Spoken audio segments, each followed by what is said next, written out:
कामचोर देवरानी। एक बार की बात है, सुषमा अपने पूरे परिवार के साथ खुशी खुशी मोहन नगर में रहती थी। उसकी 2 बहुएं थी, पल्लवी और शिवानी।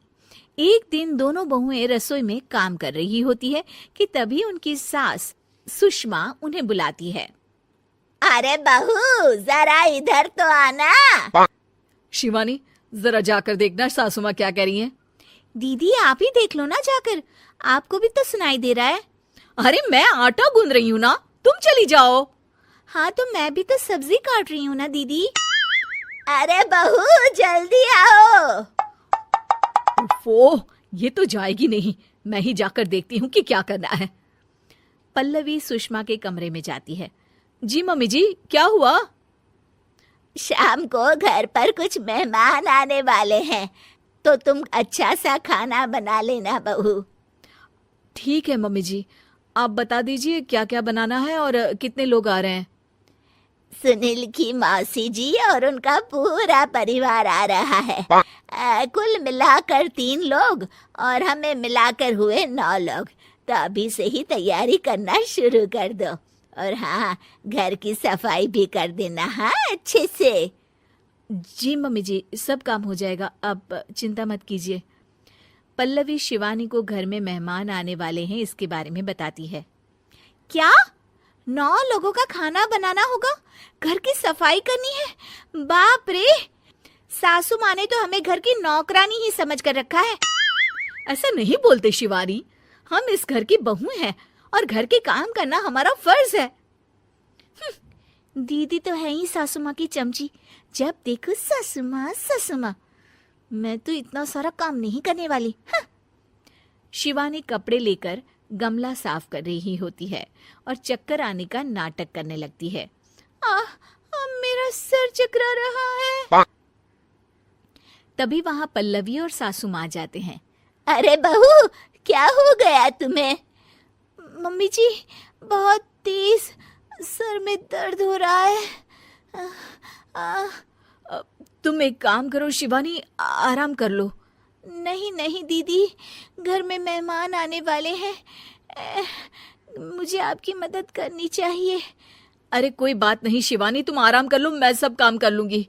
ठीक है दीदी, अगर आप इतना कह रही हैं तो आराम कर लेती हूँ। शिवानी आराम से अपने कमरे में मैगजीन पढ़ रही होती है। इसे कहते हैं आराम की जिंदगी। इतना सारा काम। चलो सारा काम खत्म हो गया, शिवानी को देख आती हूँ। शिवानी अपने कमरे में ईयरफोन में गाने सुनते सुनते सो जाती है और उसके साइड में मैगजीन भी रखी होती है। पल्लवी वहां आ जाती है और वो सब देखती है। ओहो, तो मतलब सब काम चोरी का बहाना था। अभी बताती हूँ इसको। घर का सारा काम मुझे करना पड़ा और ये महारानी यहाँ मैगजीन पढ़ रही है, गाने सुन रही है।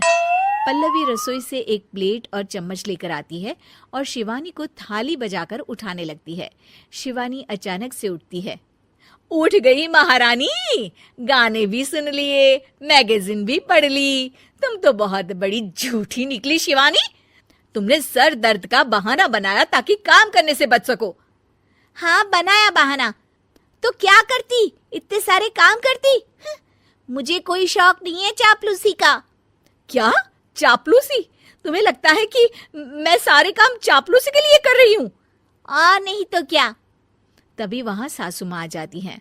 अरे बहू, वो लोग बस आने ही वाले हैं, तुम तैयारियां कर लो। जी सासू माँ, तुझे तो मैं बाद में देखती हूँ।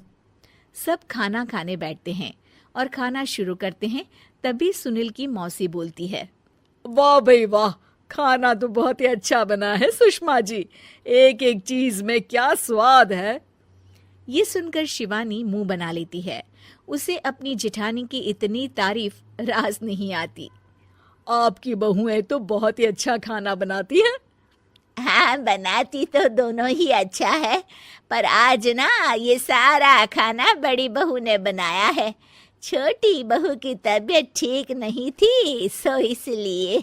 मानना पड़ेगा सुषमा जी, आपकी बड़ी बहू तो बहुत ही गुणवान है। पल्लवी की तारीफ सुनकर शिवानी को जलन होती है। पल्लवी ये सुनकर खुश हो जाती है और शिवानी की तरफ देखकर उसे चिढ़ाती है। कुछ देर बाद मेहमानों के जाने का वक्त हो जाता है। मौसी जी सबके लिए उपहार लाई होती है। वो सबको शगुन के पैसे देती हैं और अंत में पल्लवी के पास आती है। तुम्हारे लिए शगुन का लिफाफा तो है ही, पर बहू तुम्हें एक और उपहार भी मिलेगा इतना अच्छा खाना बनाने के लिए। मौसी अपने सोने के कंगन निकालकर पल्लवी को पहना देती है। ये लो, ये मेरे मनपसंद कंगन है, अब से ये तुम्हारे हुए।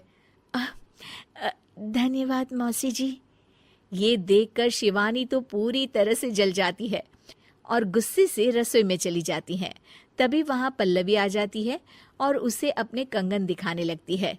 देवरानी जी, अब आपका सर दर्द ठीक तो है ना?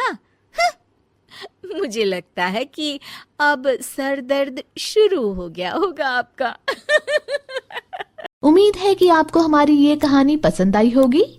कृपया हमारे चैनल को सब्सक्राइब करें और सभी अपडेट्स के लिए बेल आइकन जरूर क्लिक करें। और हाँ, वीडियो लाइक और शेयर करना मत भूलिएगा। Bye bye.